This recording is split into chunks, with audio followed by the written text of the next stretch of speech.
this is going to be a really nice scud pattern. I really like this one a lot. I also just love to fish with scuds. I just call this the red dot because it has a red marker dot on it. It's primarily olive, but you can tie it in different colors. And I've just got a strip of lead here, and I'm going to use it to add some dimension to the pattern, but also to add a little bit of weight. So we're just going to go ahead and take this up to just about behind the eye of the hook here. And this is before we started with thread or anything like that. I've got that to about where I want it. I'm just going to pinch it pretty tight and wiggle it just like I do with the wire until it breaks itself off nice and close.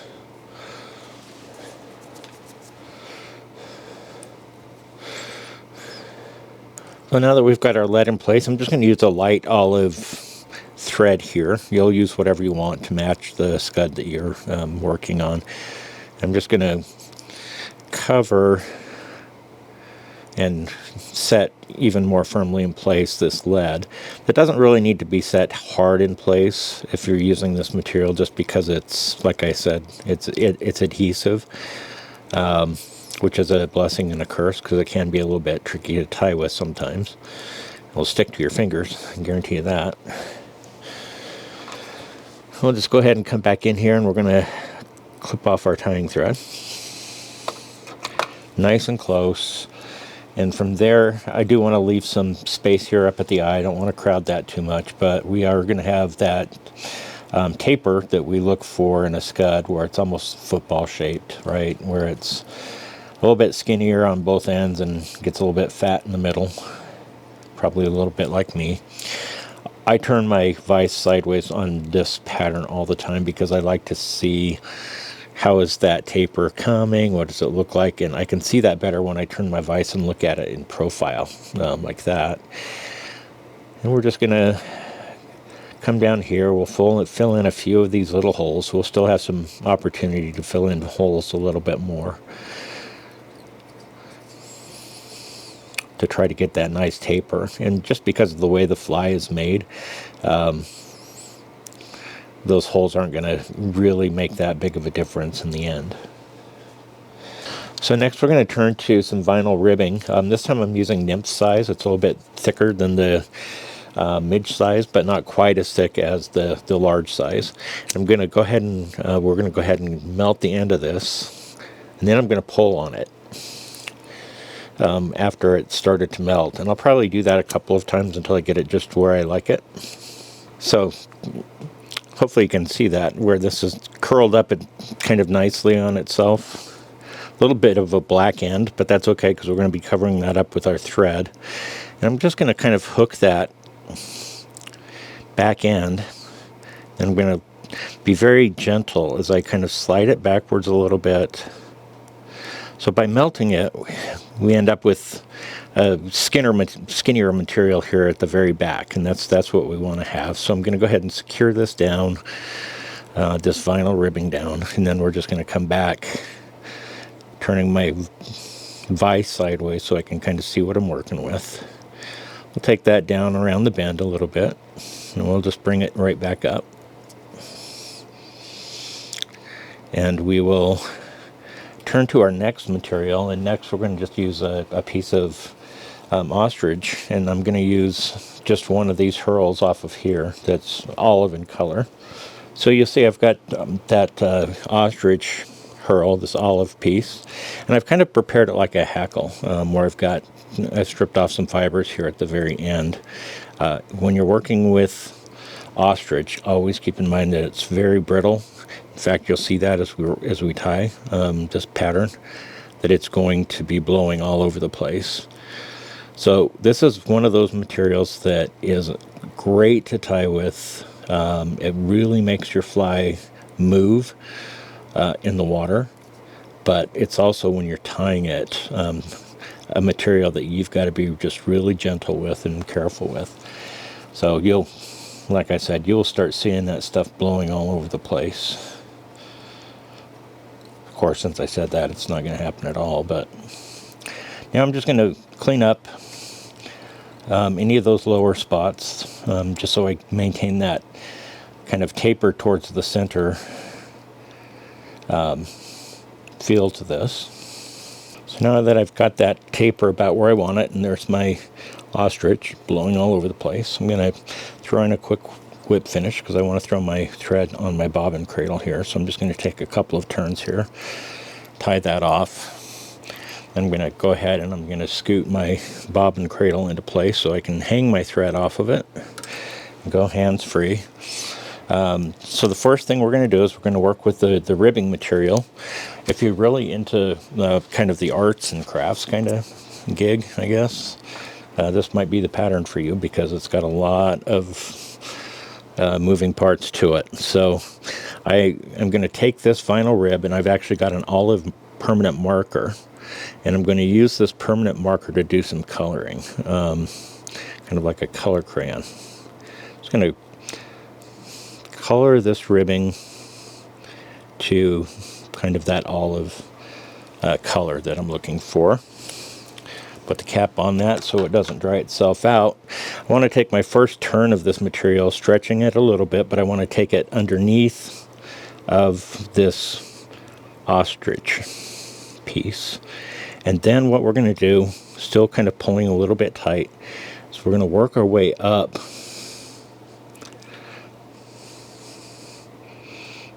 the body.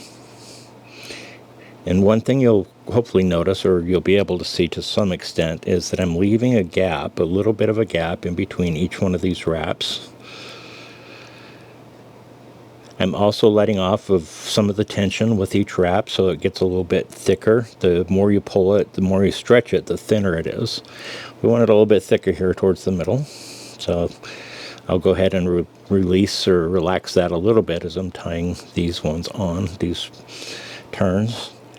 And then as I round the bend and head back down towards the eye, it's a little bit more of a gap than I want. A couple more gaps than I want. That's the beauty. Always know you can throw it in reverse. If you don't like what you're seeing, and go back and do it all over again. We all do it. Don't pretend that you don't. So again, I'm putting more tension on it, stretching this material out a little bit more so I get that thinner ribbing as we get closer to approaching our eye. And that's about where I'm going to leave this one off. So I'm going to go ahead and release my thread off of the bobbin cradle. I want to keep tension on this ribbing, or it'll just unwind itself, as you probably just saw it do a little bit there. In fact, I'm gonna, like I said, you can go back and fix things. So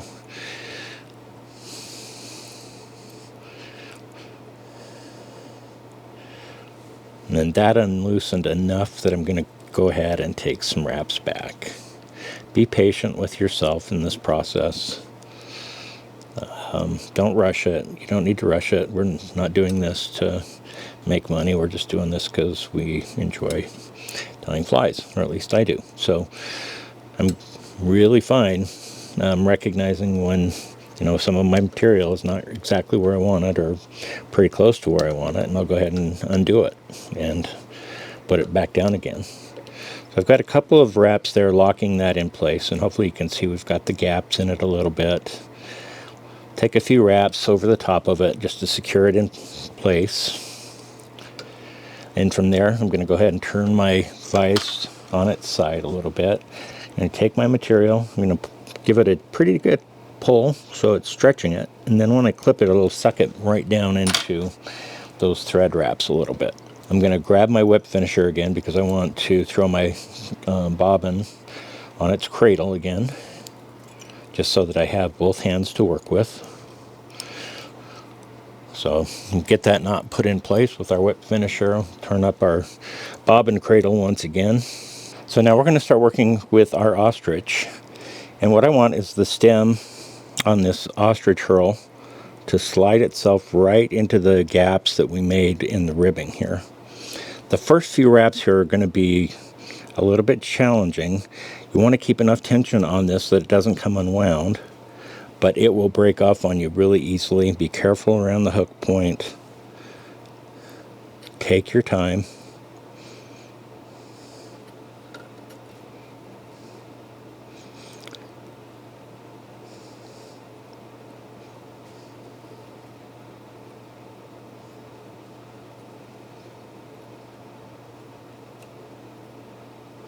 Take your time. Yes, I'm talking to myself. I have to do that from time to time.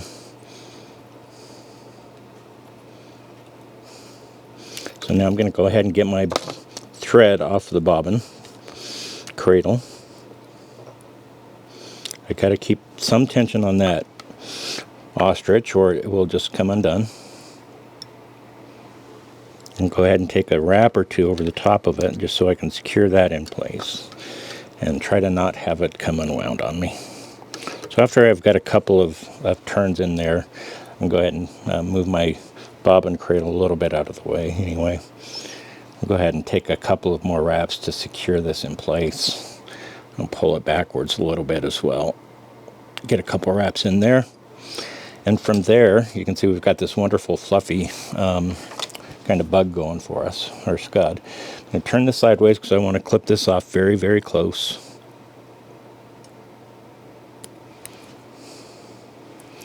Just about like that. So once I'm pretty satisfied with what I've got there, I'm not going to build up a big head here, but a little bit of a head. So I'm just going to take a few wraps here. I'm going to get my whip finisher. We'll finish off the thread work.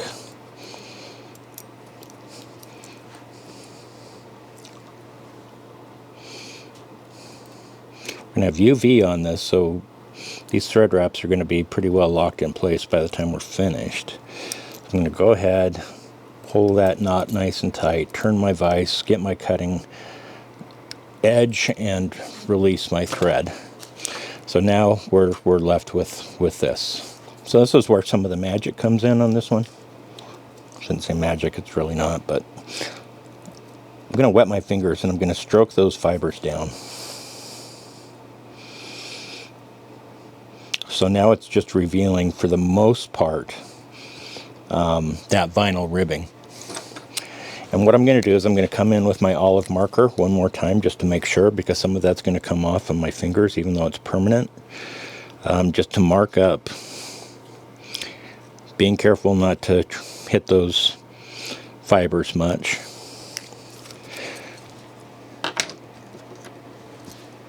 And then I'm also going to pull out a red Sharpie. And we're just going to give this just the slightest hint of some red here. Got a few of those fibers that have decided that they want to stay there. So we're going to just a hint of red with this Sharpie here, right in the middle. So I didn't cover up all of it. And from there, we're going to come in with some of our UV resin. And I'm going to be pretty generous here with this resin. Get a nice hump started there at the very top. I'm going to work its way down over some of those thread wraps. And in between, as I get more resin, I'm going to turn it upside down, just so that that resin doesn't start dripping down into those ostrich fibers. Then I'll turn it back up. We'll continue working with this. We're going to work that down around the bend here. Turn it upside down again. Every time I'm working with the resin on this particular pattern, I'm going to turn it upside down in between.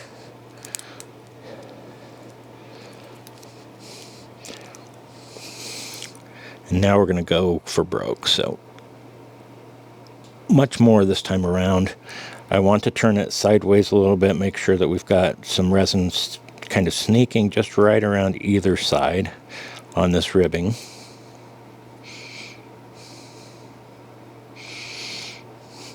And because this resin is kind of that liquid, it's going to settle and even itself out a little bit. So once I've got my resin kind of where I want it,